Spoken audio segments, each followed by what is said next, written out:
और मेरे सूरवीरों कैसे हो। आज हम पढ़ेंगे क्लास 11 मैथ्स का संबंध एवं फलन यानी रिलेशंस एंड फंक्शंस। इस चैप्टर को शुरू करने के पहले ये चीज़ जान लीजिए कि पहले इसके पहले वाला जो चैप्टर था सेट्स, उसको पूरी तरह से पढ़ लीजिए, पूरी तरह से क्लियर हो जाए, क्योंकि उसके कुछ फंक्शन इसमें भी यूज होने वाले हैं। तो चलिए देखते हैं इस चैप्टर में हम क्या पढ़ेंगे। सबसे पहले तो मैं आप लोगों को इसके इस एक्सरसाइज में जो क्वेश्चन उसके बेसिक्स के बारे में बता देना चाहता हूं कि बेसिक्स क्या होंगे। जब वो आपको क्लियर होंगे तो एक्सरसाइज भी आसानी से लग जाएंगे। देखते हैं क्या है कि अगर हमको ये बात की जाए, जैसे दिया गया संबंध या रिलेशन। अगर देखो बच्चों, हम रिलेशन की बात करें तो रिलेशन में क्या होता है कि एक तो होता है जो हमारे जीवन में, वास्तविक जीवन में जो संबंध होते हैं, यानी रिलेशंस इन रियल लाइफ। तो लिख लेते हैं रियल लाइफ में रिलेशन। तो रियल लाइफ में रिलेशंस के बारे में क्या क्या होते हैं, जैसे कि भाई बहन, ये भाई रिलेशन ही तो है। जैसे हो गया कि पिता पुत्र या अध्यापक और छात्र, तो इन सब के बीच में संबंध ही तो है। भाई बहन का संबंध, पिता पुत्र का संबंध, अध्यापक छात्र का संबंध, तो ये संबंध ही तो है।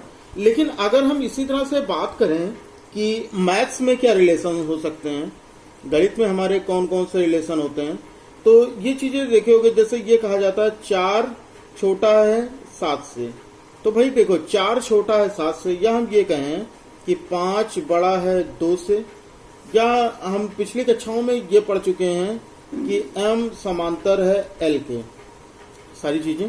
इसके पहले के चैप्टर में हमने क्या पढ़ा कि a सबसेट है b का।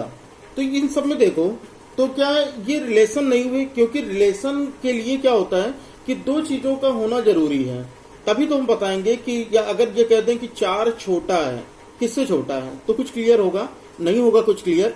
तो 4 छोटा है 7 से, तो देखो इसमें बीच में रिलेशन है कि छोटा है।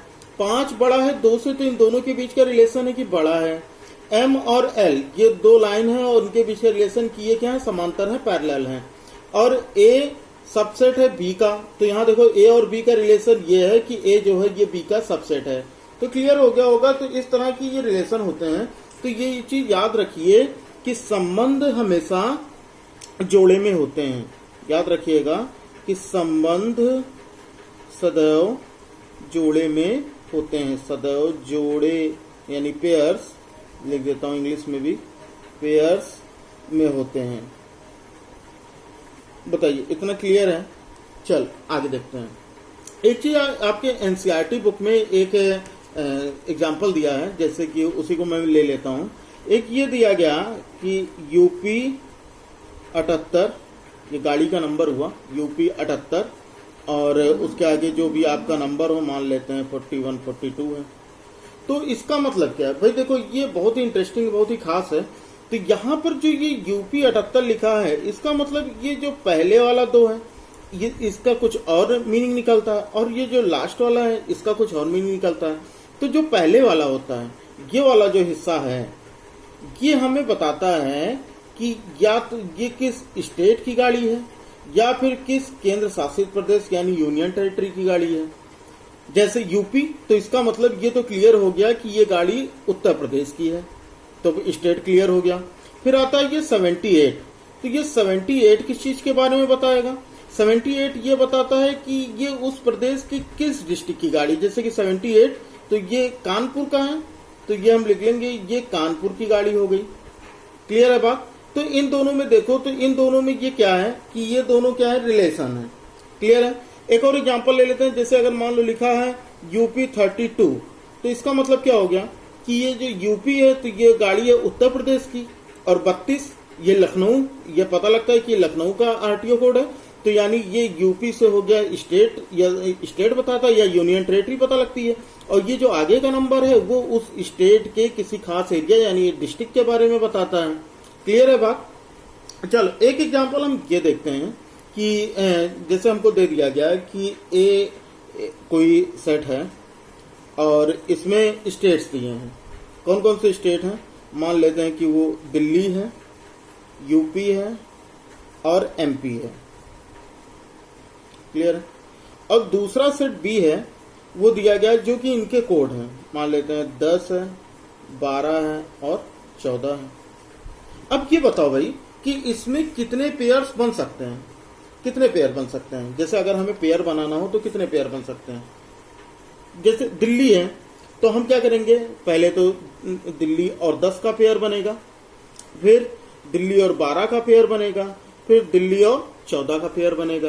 तो हम इस तरह से लिख सकते हैं इसको कि दिल्ली 10, फिर दिल्ली 12, फिर फिर दिल्ली 14, इस तरह लिख सकते हैं। उसके बाद दूसरे में देखो यूपी में, तो यूपी 10, फिर यूपी 12, फिर यूपी 14। तो हम इसको भी लिख लेते हैं इसी तरह से। तो ये क्या हो जाएगा, यूपी 10, यूपी 12, फिर यूपी 14, ये हो गए। फिर देखो एमपी पे, देखो एमपी में भी वही सेम चीजें बनेंगे। पहले तो एमपी 10, एमपी 12 और एमपी 14, तो ये भी हम लिख लेते हैं। तो ये हो जाएगा एमपी 10, फिर एमपी 12, फिर ये हो जाएगा एमपी 14। इतनी चीजें। एक चीज देखो, इसमें जितने भी हमने पेयर, कुल कितने पेयर बन गए, 1 2 3 4 5 6 7 8 9 पेयर बने। एक चीज ये भी देखो कि जैसे इसमें क्या होता है कि इसको हम क्या बोलते हैं, इसको हम बोलते हैं कार्टेशियन प्रोडक्ट, यानी ए क्रॉस बी। भाई सब ऐसे ही याद रखो। तो ये देखो तो सब एक दूसरे को क्रॉस कर रहे हैं कि नहीं कर रहे हैं, सब क्रॉस कर रहे हैं, ऐसे ही समझ लीजिए। तो इसको हमें बोला जाता है क्या, कार्टेशियन प्रोडक्ट, यानी कार्तियन गुणन। हिंदी में बोलते हैं कार्तियन गुणन, लेकिन आप कार्टेशियन प्रोडक्ट इसको बोलते हैं। अच्छा, ये जो प्रोडक्ट होता है ना, जैसे मान लेते हैं कि अगर ये ऐसे लिखा है 3 2 और लिख गया 1 और 5, तो अगर मान लो हमें इसका पेयर बनाना है तो हम एक बार इससे बनाएंगे और एक बार इससे बनाएंगे। यानी इसको हम कैसे लिखेंगे कि 3,1 3,5, इस तरह से लिखेंगे। ये इस तरह से नहीं लिखा जाएगा कि 3 × 1 = 3, ये इस तरह से नहीं लिखना है। ठीक, हमको क्या बीच में कॉमा का यूज करना है। तो ये क्लियर हो गया होगा। ऐसे देखो सारे। अच्छा, एक चीज ये भी है कि जैसे ये वाला पेयर दिया, ये DL10, ये पेयर दिया, ये पेयर दिया, या फिर ये पेयर कोई भी, तो इनको हम क्या कहते हैं, इनको हम जो सारे पेयर्स होते हैं, जैसे अगर हमें ये कहा गया DL10, तो इसको हम कहेंगे क्या, इसको हम कहते हैं ऑर्डर्ड पेयर। क्या बोलते हैं, ऑर्डर्ड पेयर, ऑर्डर्ड पेयर। अब देखो जरूरी नहीं कि हर चीज आपको हिंदी में, आपको क्वेश्चन समझ में आना चाहिए और आप सॉल्व कर लें, ये मेन है मैथ्स में। या हर चीज की जरूरी नहीं कि आप हिंदी ही जानो, फिर ये चीजें हो गई। अच्छा, एक चीज ये होता है कि अगर हमें मान लो कि इनके जो कार्टेशियन प्रोडक्ट हैं कोई भी, जैसे मान लो ये, अगर हमें ये निकालना हो कुल कितने नंबर हैं, अगर हमको ये पता करना हो कि कुल कितने नंबर्स हैं, तो हम क्या करते हैं कि ये हो जाएगा हमारा number of A into number of B, ये निकालते हैं। तो यहां से क्या हो जाएगा, number of A into B.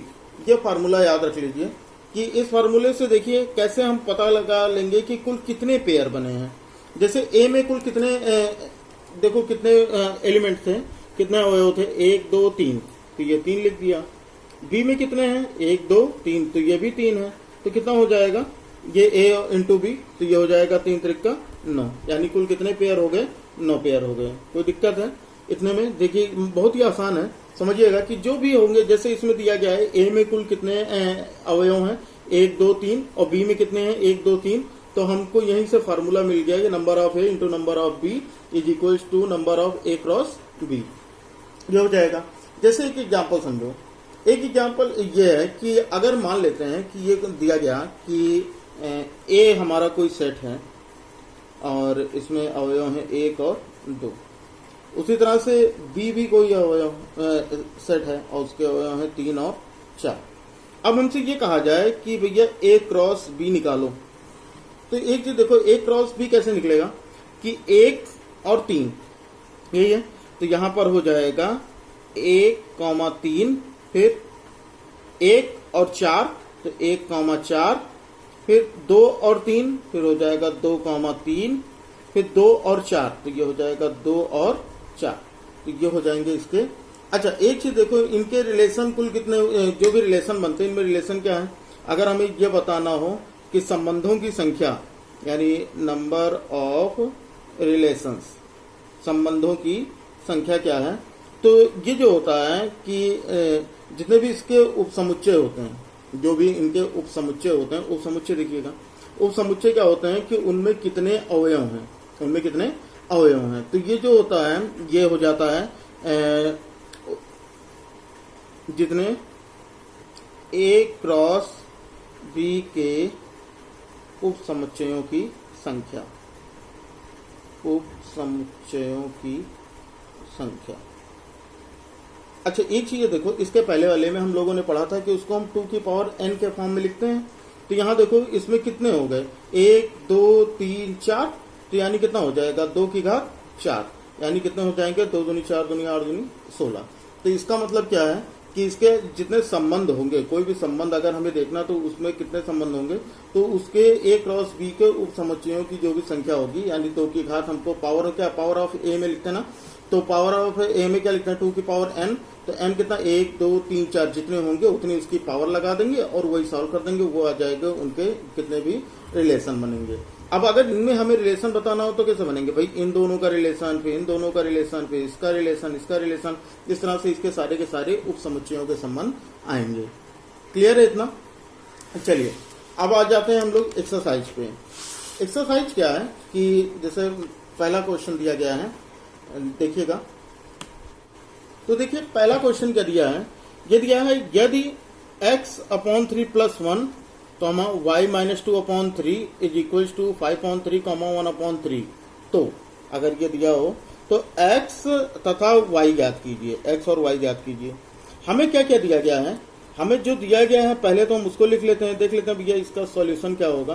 तो यहाँ पर क्या दिया है x/3 + 1 और y-2/3 इज इक्वल टू 5/3 और ये 1/3। इसमें समझिएगा यहाँ पर क्या है कि इसमें जो इन दोनों पक्षों के क्रमित अवयव हैं, अगर ये इस तरह से दिए होंगे, इक्वल लगा होगा बीच में, इसके भी 2 अवयव और इसके भी 2 अवयव, अगर ये होंगे तो हम इन्हीं दोनों की अलग अलग तुलना कर देते हैं। तो हम लिख क्या देंगे कि दोनों पक्षों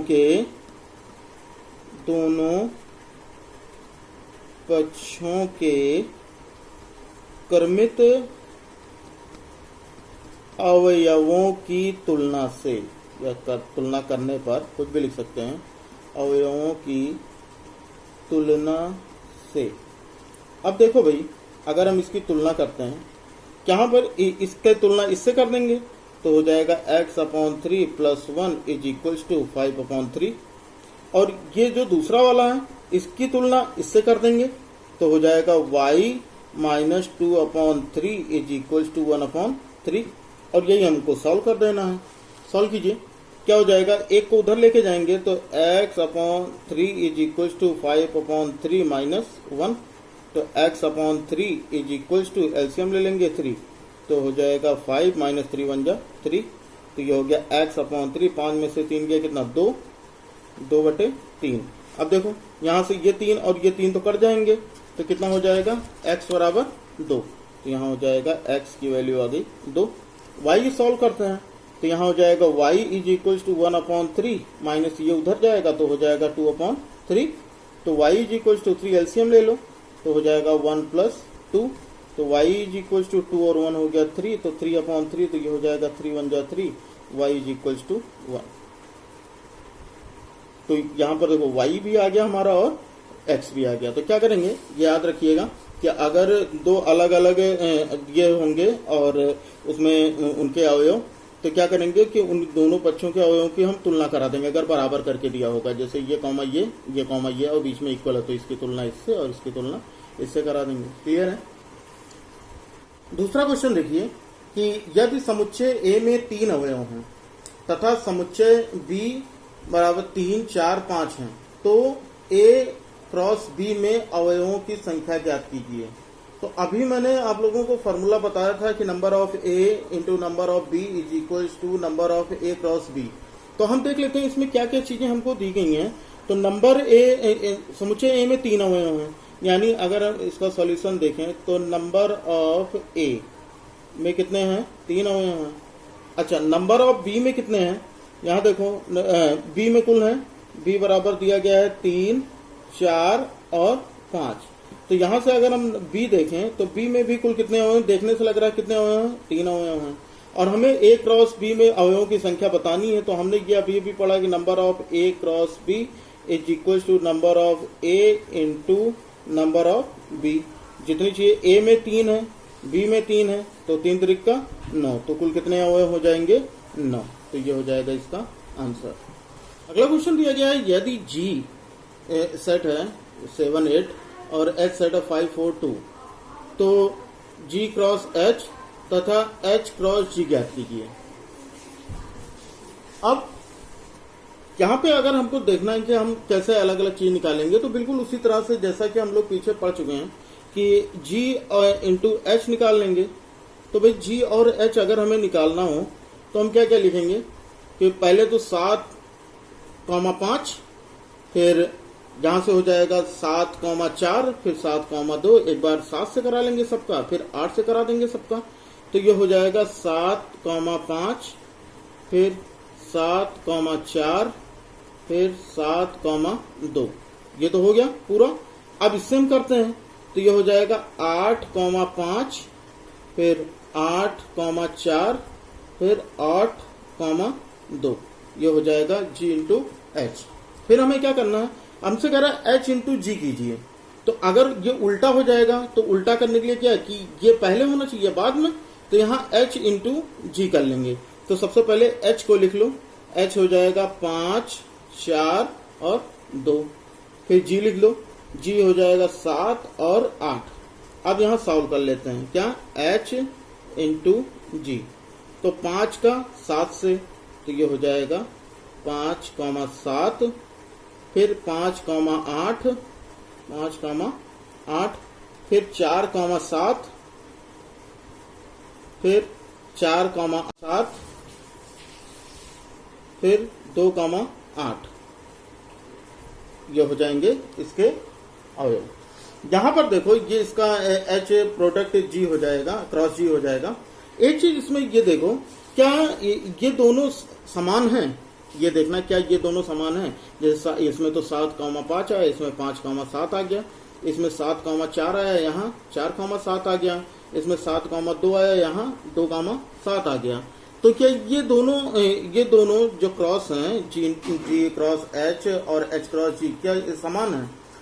नहीं। क्यों? एक चीज ये देखिए, जैसे कि हम लोग ग्राफ पे अगर हम सॉल्व करते हैं, जैसे अगर मान लो ये लिखा है 3,2 या फिर 2,3, यहाँ पर देखो तो जैसे अगर हम इसमें रखें, इसकी वैल्यू रखें, तो 3 तो ये 1, 2, 3 ये हो गया, मान लो 1, 2, 3 ये हो गया। तो ये जो हमारा 3,2 है ये कहीं यहाँ पे आएगा। लेकिन अगर हमें 2,3 का यूज करना हो तो भाई 2,3 कहाँ हो जाएगा, 2,3 ये यहाँ कहीं पे आ जाएगा। तो इसका मतलब क्या है कि ये जो इसके जी क्रॉस एच और एच क्रॉस जी हैं, ये कभी भी सेम नहीं होंगे। तो ये याद रखिएगा, ये कभी कभी ये गलती भी हो जाती है, क्वेश्चन कंफ्यूज करने के लिए पूछ लेता है। तो G cross H is not equal to H cross G, ये याद रखिएगा। कोई दिक्कत हो तो बताइए कमेंट बॉक्स में, जो बताइएगा अगर समझ में आ रहा है तो, और समझ में आ रहा हो तो वीडियो को लाइक कर दीजिए। चलिए अगला क्वेश्चन देखते हैं, क्वेश्चन 4। बताइए कि निम्नलिखित कथनों में से प्रत्येक सत्य है या असत्य है। तो दिए गए कथन को सही बनाकर लिखिए। यदि कथन असत्य है तो दिए गए कथन को सही बनाकर लिखना है।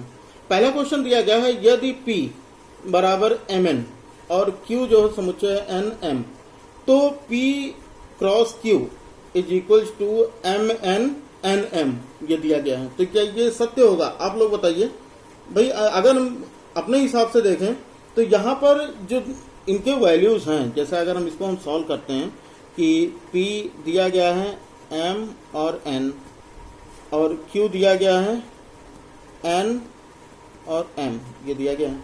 अगर हम यहाँ से P क्रॉस Q करते हैं तो यहाँ पर क्या हो जाएगा, सबसे पहले तो ये हो जाएगा M N, ये हो गया, फिर हो जाएगा M M, ये हो गया, फिर N और N हो गया, उसके बाद N और M हो गया। तो ये हो जाएगा इसका सही रूप। तो इसका मतलब पहला वाला कैसा कथन है, पहला वाला कथन जो है ये क्या है, असत्य है। पहला वाला कथन असत्य है, लिख देंगे पहला वाला कथन ये सही है और कथन जो है वो कथन असत्य है, कथन असत्य है। क्लियर है भाई। देखो यहाँ पर क्या दिया था, दो ये दिए हैं, दो ये दिए हैं और इसमें जो क्रॉस दिया है इसमें केवल दो ही दे रहे हैं, जबकि इसमें कुल कितने आने चाहिए, 4 होने चाहिए ना। तो 4 के लिए अब यहाँ पर देखो इसको हमने सॉल्व किया तो यहाँ पर M का N से, फिर M का M से, फिर N का N से, फिर N का M से, तो इस तरह से ये इसका सही फॉर्म होगा। तो इसलिए क्या है, ये कथन क्या है, असत्य है। आगे देखते हैं।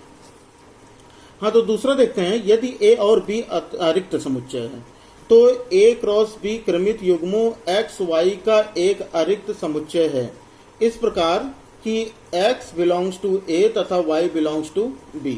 इसको हम कैसे सॉल्व करेंगे, समझिएगा बहुत आसानी से कि किस तरह हम पहचानेंगे कि जैसे अगर हम मान लेते हैं कि हमारे पास दो समुच्चय है, एक A है और एक B है।